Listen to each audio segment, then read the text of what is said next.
Hey everyone, it's Colleen. We recently spoke about the role of board members and the high standards we have for their relationship to our brand. But we also have standards for how our employees and our volunteers engage with and represent our brand. And one of the biggest challenges as a nonprofit leader is addressing behavior that's not in line with our brand.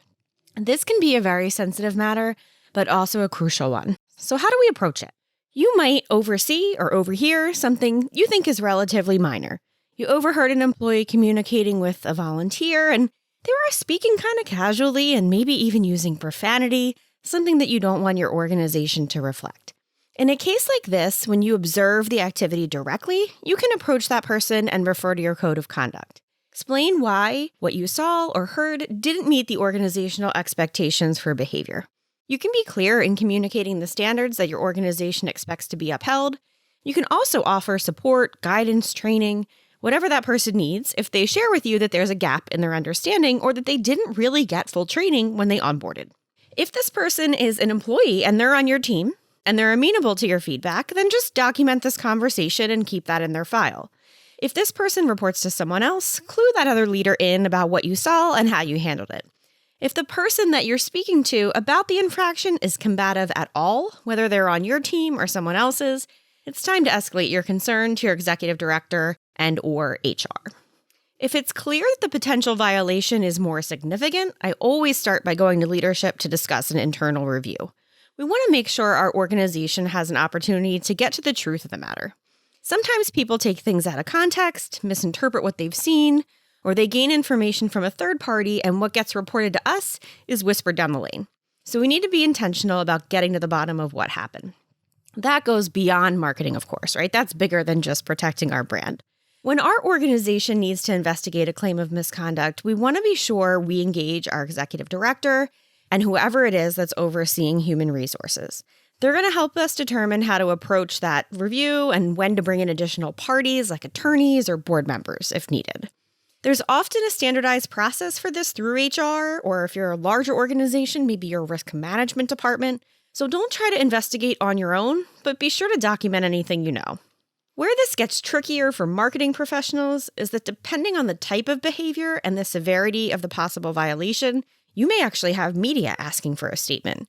This is almost a certainty if there is word that a leader, employee, or volunteer connected to your organization did something like embezzle donor dollars.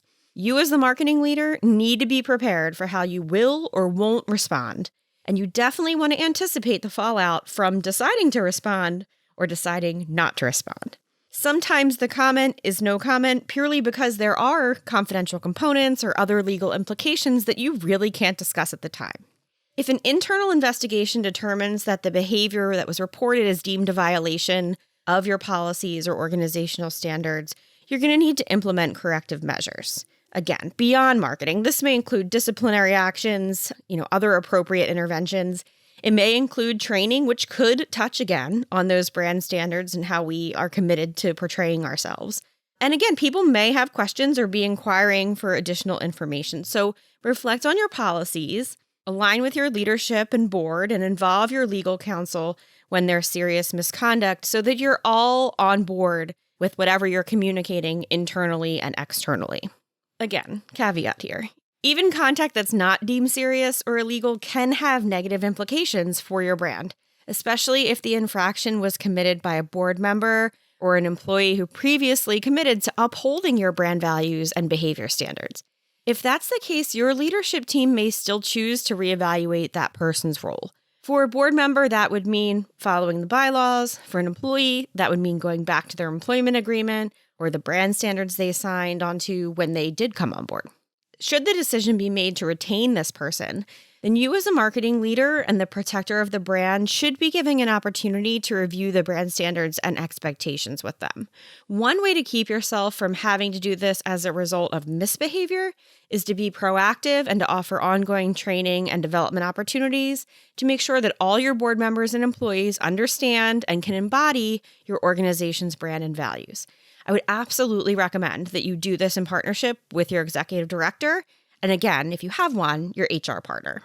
One closing note that I will offer here that I think is critically important. You need to decide today, if you haven't already, what environments you will be monitoring behavior in. and you probably know where I'm going with this, online.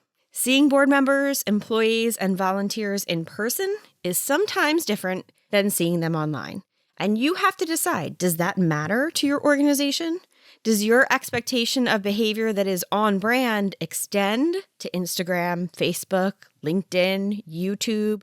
Where is the line? There's no universal right or wrong here. This is a decision that has to be made by your leadership team, but please make that decision, document it, and have people acknowledge their understanding of it when they onboard with you. I have seen people work for 30 years for organizations that drop them within a week of being alerted to their social media behavior by a concerned colleague.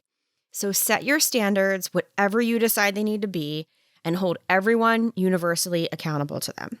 It's important to approach all these situations with care, sensitivity, and adherence to your organizational processes.